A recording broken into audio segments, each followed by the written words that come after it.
Morning to all my students. आज हम आपको क्लास 4 हिंदी फर्स्ट चैप्टर 7 ईसा मसीह के बारे में बताएंगे। रीडिंग के दौरान मैंने जिन शब्दों को अंडरलाइन किया है उसे आप भी अंडरलाइन करेंगे। एक अनाथ स्त्री थी, उससे एक पाप हो गया था, इसलिए लोग उसे पकड़कर धर्मगुरु के पास ले गए थे। धर्मगुरु ने उस स्त्री को मृत्युदंड देने की घोषणा की। क्रुद्ध लोग पत्थर उठाकर उसे मारने की तैयारी करने लगे। भयभीत स्त्री भूमि पर गिर गई और रोने लगी। उसी समय भीड़ से एक व्यक्ति निकल कर आया और लोगों को संबोधित करते हुए बोला, भाइयों, यह सच है कि इस स्त्री ने पाप किया है, और यह भी सच है कि धर्मगुरु इसे दंड देना चाहते हैं, इसलिए आप लोगों को इसे मारने का पूरा हक है। मेरी प्रार्थना बस इतनी है कि आप में से जिसने कभी पाप नहीं किया हो वही पहला पत्थर मारे। यह सुनकर सब चुप हो गए और एक दूसरे का मुंह ताकने लगे।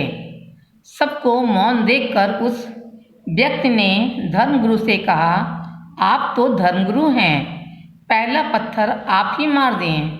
यह सुनकर धर्मगुरु का सिर शर्म से झुक गया और उन्होंने उस अबला को क्षमा कर दिया। क्या तुम जानते हो उस अबला की सहायता करने वाले वह व्यक्ति कौन थे?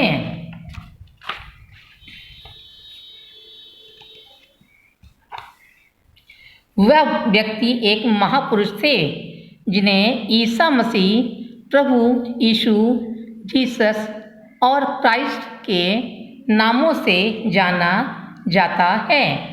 ईसा मसीह का जन्म बेथलेहम के एक साधारण यहूदी परिवार में हुआ था। उनकी माता का नाम मरियम था। उनके जन्म लेते ही किसी ने यह भविष्यवाणी की कि वह बड़े होकर यहूदियों के राजा बनेंगे। यहूदियों के राजा हेरोद को जब यह बात सुनी तो वह नाराज हो गया। उसने आदेश दिया कि मरियम के पुत्र को मार डाला जाए, लेकिन खबर सुनते ही मरियम बेथलेहम छोड़कर पुत्र के साथ नाजरेत नगर में जा बसी। ईसा मसीह का बचपन नाजरेत नगर में बीता था। वे बचपन से ही बुद्धिमान और दयालु थे। बड़े होकर वे जंगल में चले गए।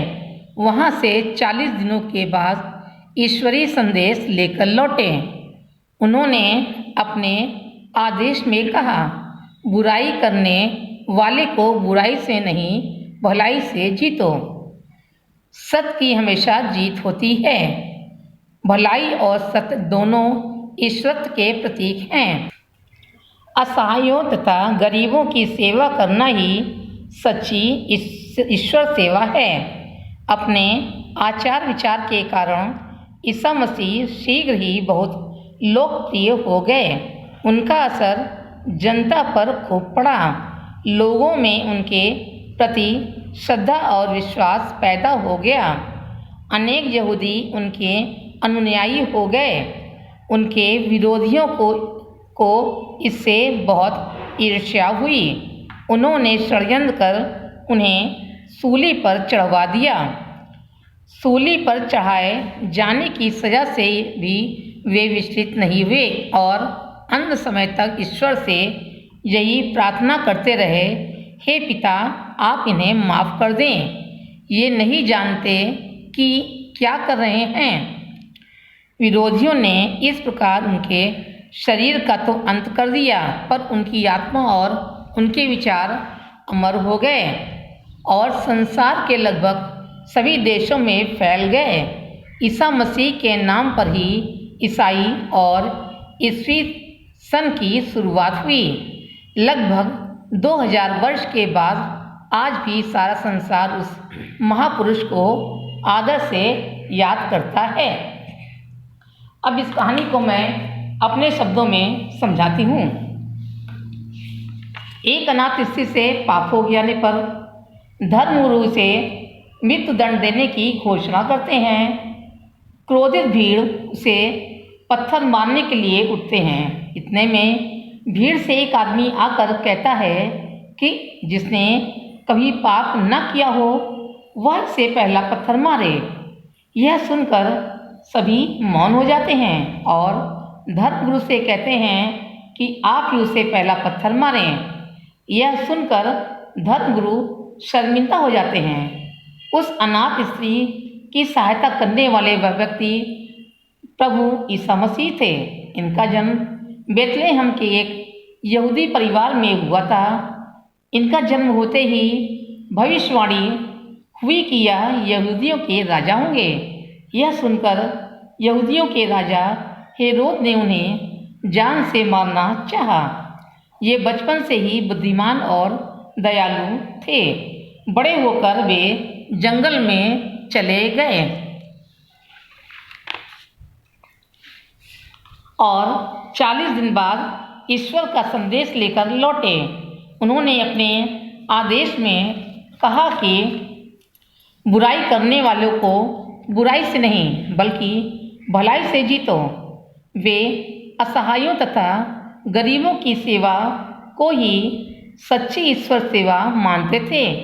उनका असर लोगों पर खूब हुआ और शीघ्र ही लोगों के मन में उनके प्रति श्रद्धा और विश्वास पैदा हो गया।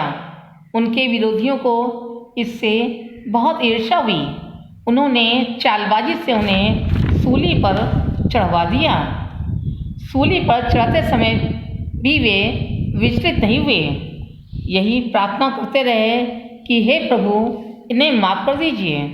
विरोधियों ने उनके शरीर का तो अंत कर दिया, किंतु उनके विचार और उनकी आत्मा अमर है। ईसा मसीह के नाम से ही ईसाई धर्म और ईसवी सन का आरंभ हुआ। इस चैप्टर का शब्दार्थ आप लोग अपनी नोटबुक में लिखेंगे। आइए अब हम अभ्यासकार करते हैं। ग सही उत्तर पर सही का चिन्ह लगाइए। पहला, अनाथ स्त्री से क्या हो गया था? पाप। दूसरा, लोग अनाथ स्त्री को पकड़कर किसके पास ले गए? धर्मगुरु। तीसरा, लोग अनाथ स्त्री को क्या मारने वाले थे? पत्थर। ईसवी सन की शुरुआत किसके नाम पर की गई? ईसा मसीह। घ रिक्त स्थान भरिए। नाजरेत दयालु, ईसा मसीह बुद्धिमान, सूली। पहला, उस महिला की सहायता करने वाले व्यक्ति डैश थे? ईसा मसीह। दूसरा, ईसा मसीह का बचपन डैश नगर में बीता? नाजरेत। तीसरा, ईसा मसीह को डैश पर चढ़ा दिया गया? सूली। चौथा, ईसा मसीह बहुत ही डैश और डैश थे? दयालु और बुद्धिमान। इस चैप्टर के प्रश्नोत्तर की फोटो आपको होमवर्क में दे दी जाएगी। आज की कक्षा बस इतना ही। धन्यवाद।